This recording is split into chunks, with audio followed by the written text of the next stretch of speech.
人生如朝霞，脱身于斯事，命短如浮游，奈何自寻苦。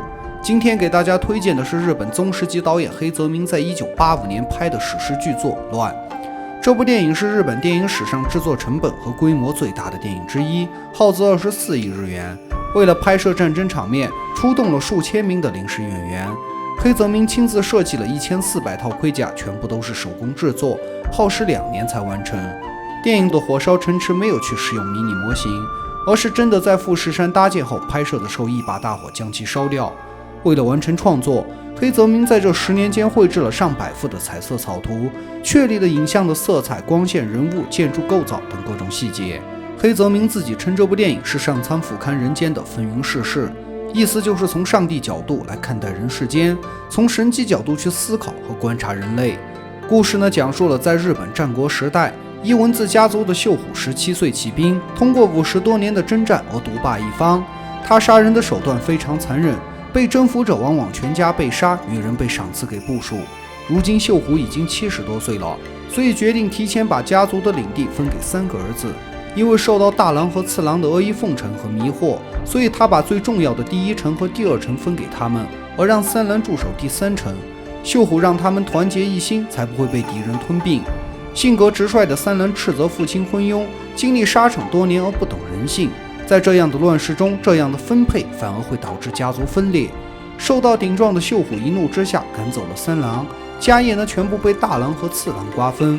秀虎带着妻妾和亲兵过起了老太爷的日子，自以为从此可以安享晚年。但是之后发生的一切果然如三郎所料，先是大郎对父亲心怀忌惮，以种种借口轻慢排挤秀虎，还要让父亲签署契约，以后呢必须服从自己的指挥。秀虎无奈只能离开。大郎的媳妇叫做丰君，秀虎曾把他一家人全部杀尽，只留下他赐给了大郎。丰君发誓有一天一定要报仇雪恨。如今看见秀虎走掉，他并不满足，因为他的目的是要报复整个伊文字家族。随后秀虎带着自己手下30名身经百战的亲兵和妻妾侍女前往到了次郎的城堡中，谁知次郎竟然和大郎勾结，派重兵对他发动了突然袭击。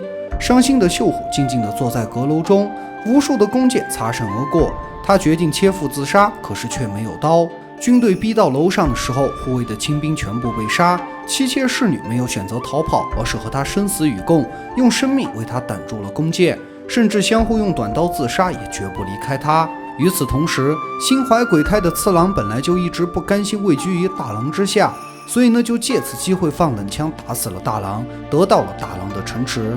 目睹了自己骨肉相残的秀虎孤身一人缓慢地走向了城外，落寞的他在荒野里流浪。一下子从权势顶峰坠落到深渊的秀虎经受不住打击而精神失常了。流动的天空，静止的云，浮动的花田，染血的城池，还有被悲伤震碎的晴空。但一切幻灭后，他孤身一人似乎看见了虚无。之后身边的人背着秀虎来到了一个盲人乐师家借住。盲人乐师的家乡曾经被秀虎斩尽杀绝，他为了活命被挖掉了双眼。他一直用佛法化解自己，选择原谅这一切，所以他吹奏笛子表达心意。盲人乐师的平静反而让秀虎惊恐不已。次郎接管了大郎的城池后，丰君主动勾引次郎，想继续利用次郎报复伊文字家族。他利用次郎贪权好色的弱点，挑唆他杀死了原配妻子莫夫人。莫夫人曾经一样被秀虎全家杀尽，但是他吃斋念佛，希望能借助佛忘记仇恨。可佛似乎忘记了他的心声，最后呢还是被次郎残忍地杀死。手下将士为此愤愤不平，把莫夫人的骨灰装到了一个狐狸雕像里，丢到了丰君和次郎的面前，借此警示次郎丰君就是狐狸精。丰君一怒之下让次郎杀死了忠诚的手下。而三郎离开伊文字家族后，邻近的诸侯藤卷欣赏他的见识和勇气，把他招为了女婿。在听闻父亲的遭遇后，他立刻率大军前来，要把父亲接走奉养。次郎的军队想抵抗，但是很快就被三郎给打败了。秀虎终于能和真正爱着自己的三郎见面，大喜之下，他的精神也恢复了正常。然而就在父子同归的路上，三郎被次郎预先埋伏好的火枪手射中，死在了父亲的怀里。悲痛的秀虎在荒野中大骂上天无情，最后呢伤心过度而死。这就是人间，不是神佛不慈悲，而是世人自己要去争夺悲哀和痛苦，神佛也只能流泪，无法救度。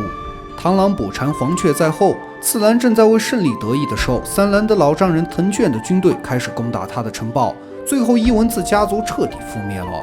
丰军被次郎的手下一刀斩杀，鲜血溅红了旁边的整道墙。不过他不在乎，因为他已经如愿以偿了。士兵们抬着三郎和秀虎的尸体去埋葬，如血的残阳里，一个芒月师的身影孤独地站在城堡的废墟上。他静静地看着人性的贪婪、权力和欲望、忠诚和背叛。儿子对自己的父亲和亲人拔刀相见，好人呢也都纷纷死于非命。亲情已乱，价值已乱，过往已乱。而这一切乱的根源不在于乱世，而在于人心。人心乱的根源在于欲望，是人的欲望和贪婪才导致这个世界黑白不分，乱成一团。所以最后芒月师用盲杖探着路，姐姐的佛像不经意掉落。因为芸芸众生不过是像瞎子一样看不清前路，如果丢掉了慈悲之心，前面就是万丈深渊。如果你内心求痛苦，不求宁静，那么神佛也救不了你。因为天地不会对人特别好或者不好，他对待万物都是一样的，一切都是顺其自然。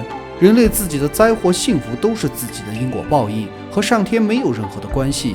所以这部电影真正的诠释了中国道德经中的天地不仁，以万物为刍狗这句话。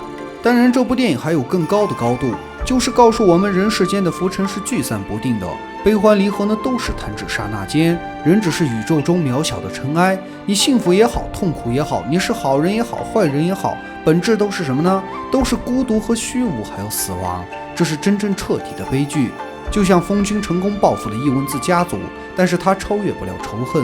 大郎和次郎还有三郎都超越不了对权力的崇拜。秀虎失去一切的时候，站在荒野中看见了虚无，超越了虚无，但是最终无法超越死亡。哪怕是芒月师，他一家被秀虎所杀，通过佛法化解，超越了内心的仇恨，但是他害怕姐姐会离开自己，他超越不了孤独。这就是为什么结局是他一个人站在城楼上。所以这部电影真的是如黑泽明自己所说的一样，从上帝角度来思考和观察人类。而张艺谋只是学走了黑泽明的大场面和拍摄手法，但是并没有学走黑泽明对人性的深刻了解和对人类悲欢离合的思考和洞察。